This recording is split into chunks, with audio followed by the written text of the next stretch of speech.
Herzlich willkommen. Ich bin zurück aus meiner Winterpause, gut erholt und voller Tatendrang. Ich hoffe, du auch. Wenn überall Q1-Kickoffs stattfinden und ambitionierte Wachstumspläne für dieses Jahr geschmiedet werden, sprechen wir in der heutigen Classics-Folge über richtig unbequeme Wahrheiten. Stefan Zanetti ist seit 25 Jahren Serienunternehmer und hat mehrere Unternehmen durch harte Pivots geführt. Seine Diagnose ist brutal ehrlich. Wenn du nachts um 3 Uhr aufwachst und denkst, shit, in 12 Monaten funktioniert unser Geschäftsmodell nicht mehr, dann brauchst du keinen besseren Sales-Prozess, dann brauchst du einen Pivot. Und heute erfährst du, wann du wirklich pivoten musst und wann es nur ein Sales- oder Execution-Problem ist.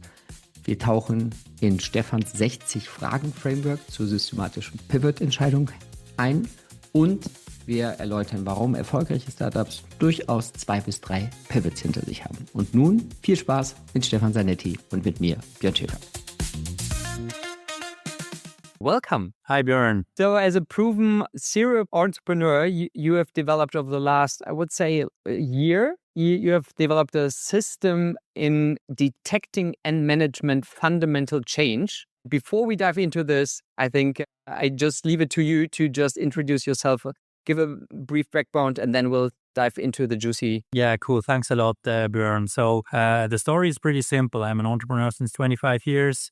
Started a number of companies, which most of them really started like that in the very first years. And then growth went flat at a certain moment for different reasons. And almost in one company, we even lost 75% of our revenue. So we came into the situation where we had to say, okay, what to do now with this company? Partly investor-backed, VC-backed, etc., etc. So hard pivot phases, not like the early stage pivot thing when you're trying to search what am I going to do at all. But we had a product market fit. We grew in these companies and then we almost hit the wall and had to reposition these companies. So that is what I've done in the last 25 years. And then after stepping back from my operational roles 1.5 years ago in my last company where I'm still board president, I asked myself, so what I'm going to do now? I'm 53 years old, so no more such a youngster as you and the others in our industry. And I thought, okay, the topic of pivoting is obviously something that I gained some experience with hard learning. And I would like to understand if we can pivot better and faster with a more systematic approach, which I think is interesting also related to what you're doing, because you also say you can develop sales or going from founder sales to more a broader setup in sales in a systematic manner with a conceptual approach, and that is what I tried to do for the topic of pivots. Yeah, it's super interesting because when we discuss and we think we roughly met a year ago. Yeah. It's fascinating because I always question myself, also working with my clients and with my investments. So what is is it just the foundation? So is it fundamentally off, or is it still fixable, bearing in mind that we keep the existing business model, that we keep the existing product, that we keep the existing segment? So it's such a pleasure to have you on board. And maybe we just jump in because when we talked about pivot, and I think we have the same definition by default, pivot means for me fundamental change with an impact also on the business model. Yes, true. I mean, I'm very glad you're saying that. It's like where you start to think about pivots when you remark that the current business model is not working anymore. And even though it has been working maybe for a certain time, you understand it's not like minor tweaks, a little bit improvement on pricing or trying a different channel on top of the channels you already had. That I would say is not a pivot. So it's really, I mean, if you ask myself, what is a good sign for that you have to pivot? That's when you wake up as a founder in the middle of the night and think, oh shit, I don't see how this company is still really making business in the next 12 months, from here in 12 months. And hopefully you still have some runway. That's also an interesting topic. How much runway do you need if you want to reshape your whole business model? And yeah, that's, I mean, to summarize, a fundamental change in one of the components of the business model is certainly defining criteria of a pivot. And the second one is the knowledge that the business model is going to fail or probably is going to fail that you run today. All right, let's pick up, I think, a very present topic or claim. We talked about clickbait on LinkedIn. So the death of SaaS getting more and more influenced and harmed by AI. Yeah. So what's your perspective on that? Well, first of all, as you said, all these types of articles are mainly also here to just generate a lot of clicks and discussions. And it's the world is never black and white, of course. And of course, SaaS has a place in the software industry and has a big story, big successful companies that arise from that. But what we also recognize, at least, I recognize that in my direct environment, many SaaS companies, especially also B2B SaaS companies, have a harder time than they had before. And there is this pressure of like, okay, what's next? And what I see there is with the whole like AI layer that comes atop of what SaaS companies have delivered today, that triggers in quite a number of companies that I'm accompanying the question, are we still only going to be a software company, a pure software company in the future, or do we maybe have to change our business model, for example, towards a managed service provider? Because what does the AI technology mean? Ultimately, it means that the work that people have been doing today on a SaaS environment is gradually being taken over by agents doing that work.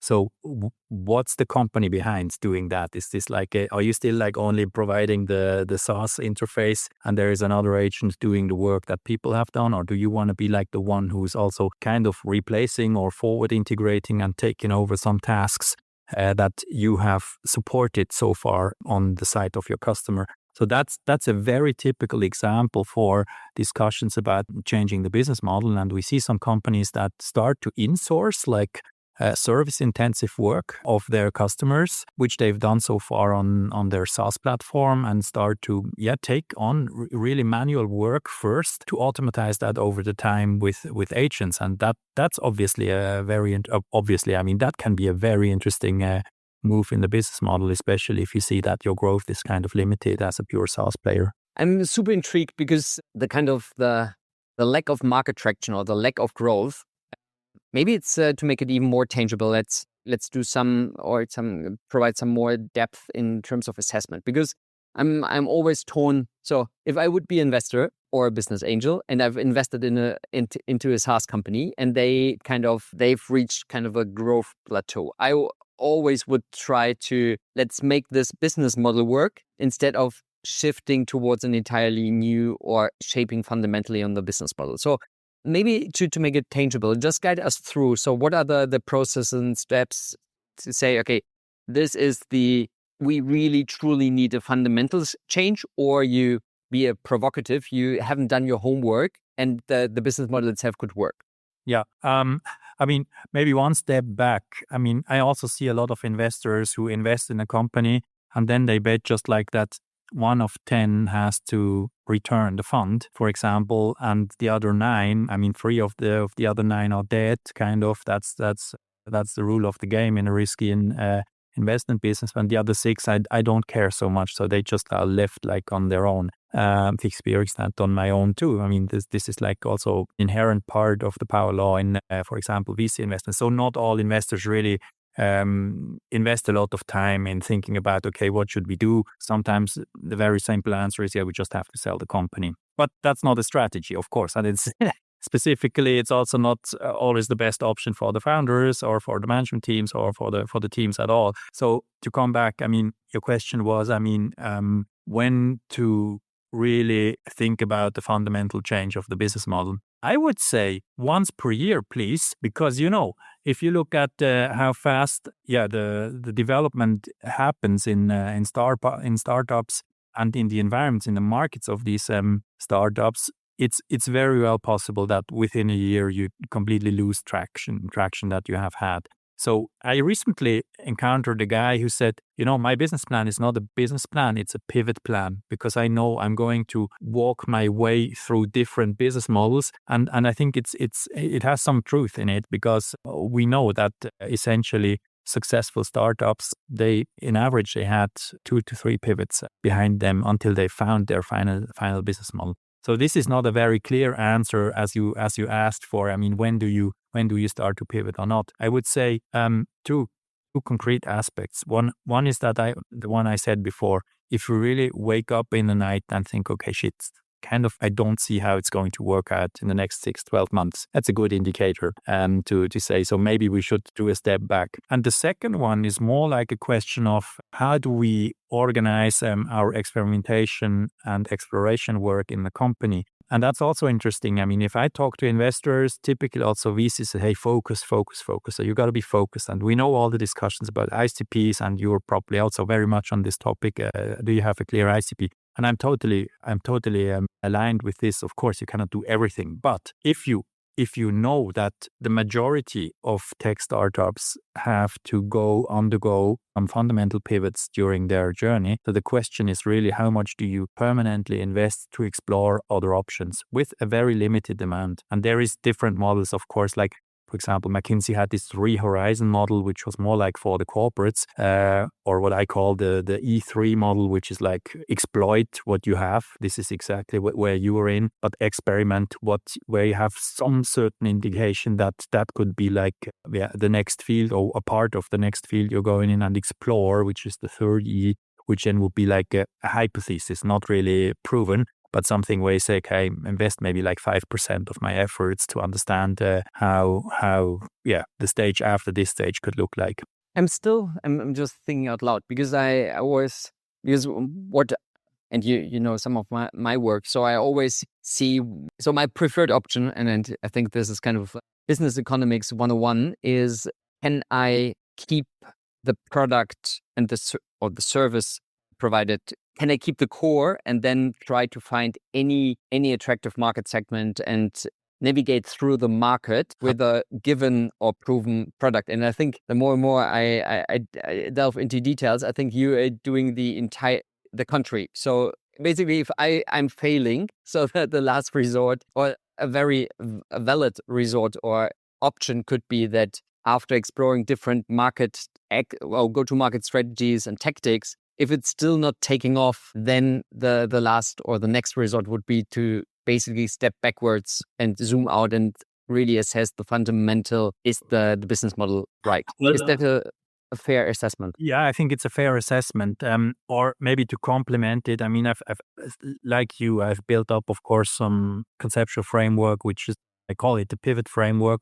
The pivot framework is based on Alex Osterwalder's business model canvas and describes, like, depending on which of the 9 building blocks in the business model canvas, which typical pivot paths you can take if this or that part is about to fail. So, for example, if you're on the front stage, all that what is related to marketing and sales, so what typical different patterns can you find there, proven patterns that others have used to pivot their business model. And ultimately, by studying more than 300 cases, I came to about 49 different pivot patterns. And some of them are, of course, pretty well known. I mean, ultimately, the term pivot comes from Eric Ries too, with his Lean Startup book in 2011. And he described already some typical classical pivot paths. One was like zoom in. You know, this is like you built a service broad like that, and you recognize, okay, it's only like a small part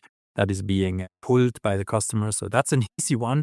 That's one of the more easy ones because you just have to cut off. And what you said, I mean, this is totally valid too. You build a product and you see it doesn't maybe work anymore so much in my original target market, but maybe there is left side, right side, an adjacent market where it could work very well. So of course, that's the first thing you start to explore. My votum was more like, you know, if you run into a pivot situation, try to take a step back, try to make a very sound and proper analysis on where in the business model are the things that are not working, and then try to come up with an idea of what different options you would have. And the reason why I say that, I mean, I was a founder too, or I'm a founder too. And what I have realized is there's a big risk in all founders and management teams that you get blind spotted because you love your idea. Ultimately, you burn for your idea.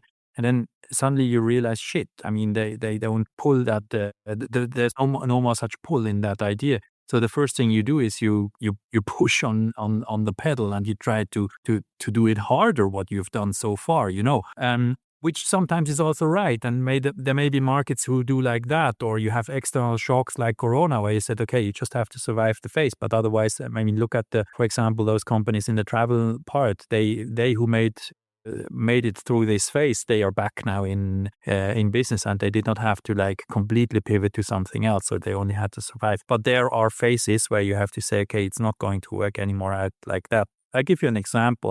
The last Please. company I built up, we just realized over the time that the ERP players, which were important partners for us, but over the time they're going to claim the space that we have built up. So they're just like forward integrating with own solutions now. Okay, you can say, okay, we partner or we sell the company to these players. But ultimately, we knew that the market that we have developed is kind of going to decline over the time because it's going to be absorbed by these ERP players. Unluckily, in that market, the market is so slow that everybody has the time to build it up. So don't even have to buy good companies.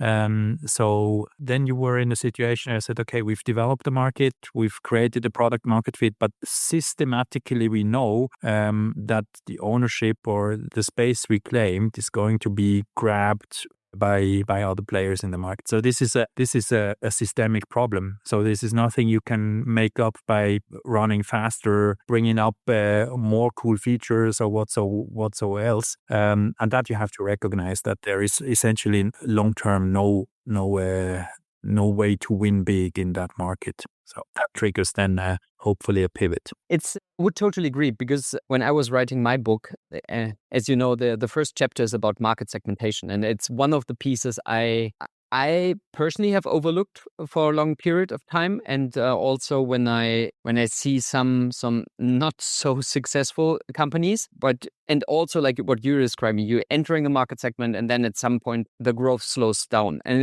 it's so crossing the chasm. Probably a lot of listeners have heard into it, but that's kind of I have the same default. So assessing the market segments and saying, okay, you've built up. Normally, I come in if they have built up some traction, and I'm assessing. So where's this traction coming from, and is our market big enough? And I'm not talking about venture VC talk in terms of total addressable market, but is this segment big enough to reach our next growth milestone? And I think this is a very practical, tangible assessment and seeing, okay, is this just wishful thinking, or is that a realistic case, bearing in mind kind of 6 to 18 months? Yeah, true. I would agree. I did not want to say there is only like one reason why you can end up in the situation thinking about the pivot. There is certainly what you say, like how addressable is that market to. Sometimes you also don't know it when you start, of course, or you have like a perception that this market is going to be super huge, but for whatever reason, it turns out not to be. But to be, what you say is like, being that humble to say, okay, maybe the initial thesis was wrong. That's a tough one for many founders within their head already. But even more if you have like promised to investors, we have the $1 billion market, et cetera, and then you recognize, okay, it's not so much. So I think the typical reaction then first always is we try harder until you find out doesn't really help.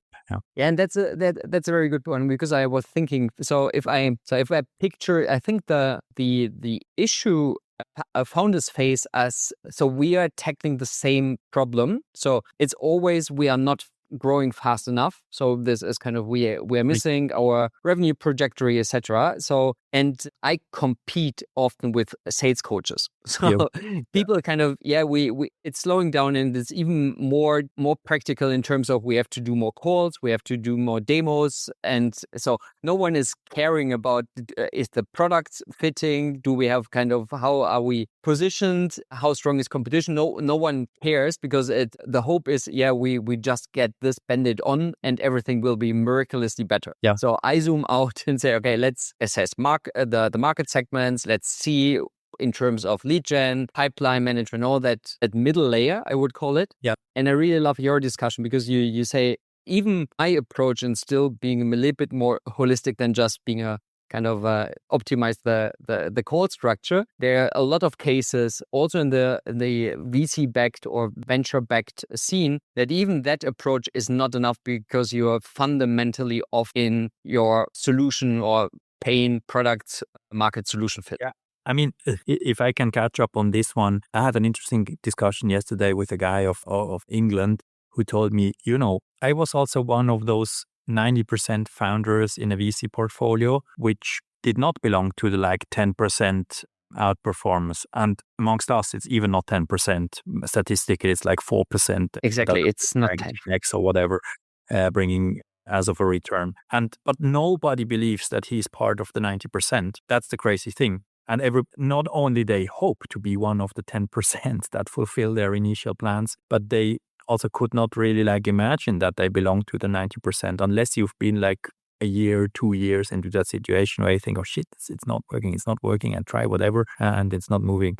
Now, if you only look at the stats, the stats say typically what you plan is going to fail. So what does that mean methodologically? Yeah.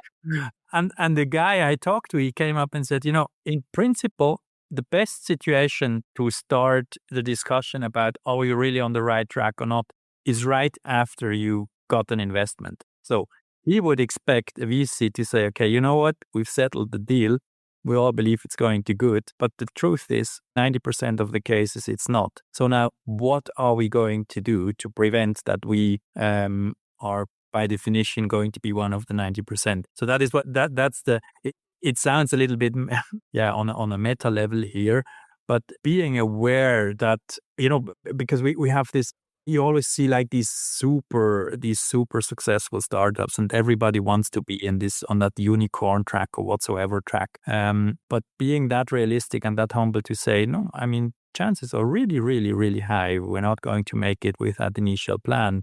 And then also being a little bit more relaxed and say, so what does that mean for us? So how do we manage the company in a way that we maybe belong to the 30% most successful guys, or that we foresee that it might change in 6 months, in 12 months, even that it's running very well. And related to that, the question goes back to you also. You said, okay, you start with trying to understand how big is the market, are we really on the right segments and so on. The question I would have for you is how often do you repeat that process? Do you say, okay, you have to review that every 6-12 months because you assume things may change over the time too, or is this not part of the system? It's a great question. So the short ones is, and that's why it's one of the many reasons why I love working with early stage startups.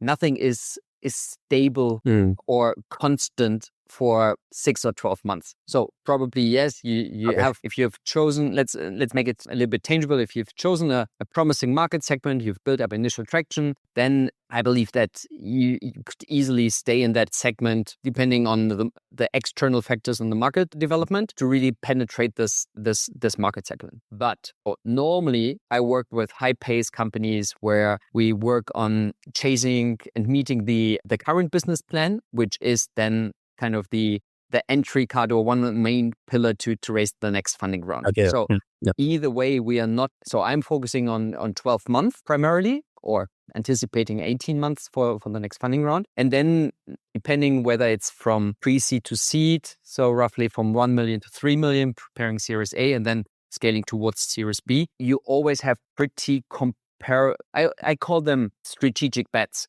And what I like, and this is another topic where we might overlap, is I firmly believe that a lot of startups struggling with taking too many strategic bets on at the same time. So what do I say? What I mean by this is, for example, I have a client, they just did 3 million last year in terms of MRR growth, classic kind of VC case, a triple last year, triple 3x this year. And now we have 3-4 additional verticals. We are moving from mid-size to upmarket, so enterprise. And of course, classic VC game is internationalization. Yeah. This could be successful, but the chances to have so many strategic bets and aligning the entire company, or the capacity to really do it right, or at least solid, is super tricky. Yeah. So that's why, so answering your question, for every of these kind of strategic bets in the idea world, I do exactly the same. So what are the requirements to make this successful? Yeah. And it's really interesting what you say, because I totally agree. I mean, running after 3-4 different strategic bets at the same time is not working. If you reframe it a little bit and say, okay, we have, like, for example, good market traction in our home market, and this is something we want to exploit. So that's the classical scaling business. So you just try to make the max of what you have there, but then you want to internationalize. This is a new bet, is a different bet, and that's I mean, we made, for example, in one company the mistake. So we just internationalized towards 3 new countries, and then we built up sales teams there, etc., without having any proof that the solution that worked in Switzerland also should work in the other countries. So the bet was not wrong. It turned out to be wrong, but the bet, generally speaking, the bet was not wrong that this could apply to other markets. But the way how we did this was in a complete exploit thinking. So now we are going to exploit the other markets. Instead of that, we say, okay, no, we have to have weak signals, and you start, maybe you don't have to have a guy who's already sitting in London, and certainly not 4. So you just try. Indeed, you're back in an MVP modus there, or in a market exploration modus, where you say, okay, you have to try to clarify that bet, but with an investment that's maybe only 10% of your whole investment, just to get it clear if it's really valid. And if you don't do it, then you burn all the money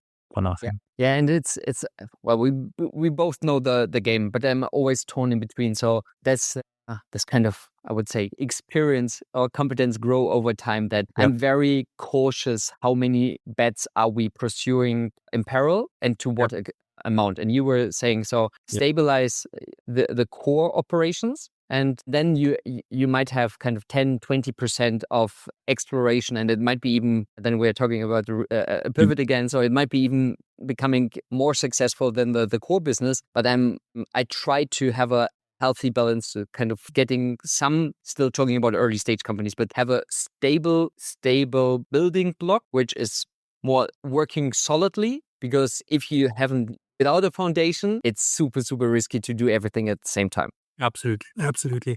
And that brings me maybe to a last or another topic that I wanted to talk through with you. I mean, the experience I make is it very much also depends on what type of people you involve in such a process of trying to define the path forward. I mean, of course, in a pivot situation, it's pretty obvious. So the team that ran a company and ran into a pivot situation, kind of, that's the guys who ended up where they are. And it's highly questionable if these are the right people to define on their own, the next stage.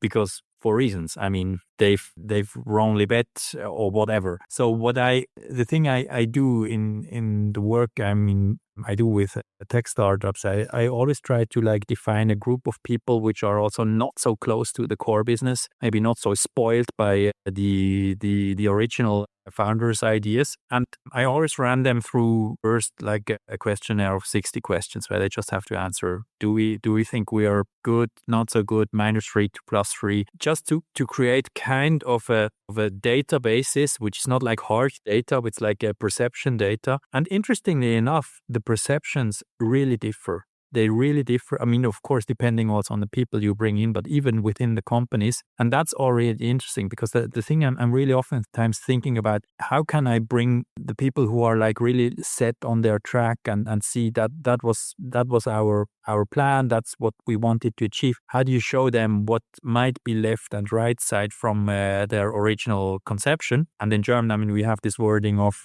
vor lauter Bäume den Wald nicht mehr sehen, so not being able to see the forest for the trees. I mean, that's it essentially. How can you broaden the way of how you look at your business and see maybe an option that you haven't seen so far? And one of the experience, what I wanted to say is I make is it's very helpful to include some external people into such a process. Hopefully some who have some certain market knowledge. That's very helpful, because otherwise you don't break up that blind spot stuff that typically evolves in a management team. Yeah, I couldn't agree more. So I'm impressed by your 60 question there. So it's very curious to learn more about that. But we already are running out do of a time. project together. Yeah, so that's definitely on the. I would love to decide whether we can fix it with proper go-to-market execution, or we need a more severe pivot. It's a perfect. I think it's the perfect summary, because I wasn't aware in that detail, because we are tackling the same issue, that growth is slowing down at some point, or the risk is growth is slowing down, and you have the more drastic approach, I would say. I have much more component than just the sales part, but and I mean, to be clear, I mean, there is not like black and white in this. I mean, there's quite a lot of companies that hit up on my phone, and where I say, I see what you're talking about, but you just have a simple sales problem. So you got to talk to either a sales coach or somebody like Björn, because that's not a fundamental problem I see right now. Yeah. No, that was insightful and refreshing, and as always, it's inspiring with all the knowledge of your multiple adventures. So thanks for taking your time, but there's always a last question you can answer personally or professionally.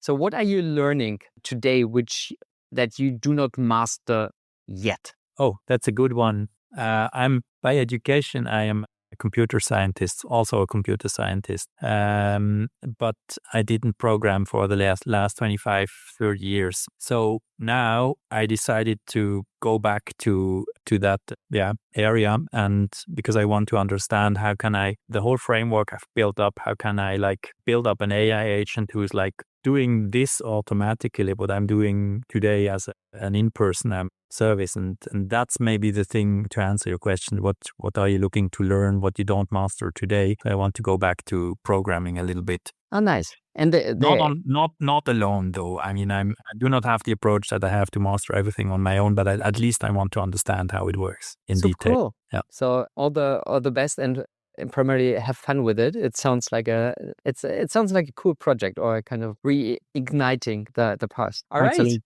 Stefan, thanks for taking your time again. It was wonderful, and I wish you a wonderful rest of your day. Same to you. Bye, Thank Björn. you. Bye-bye.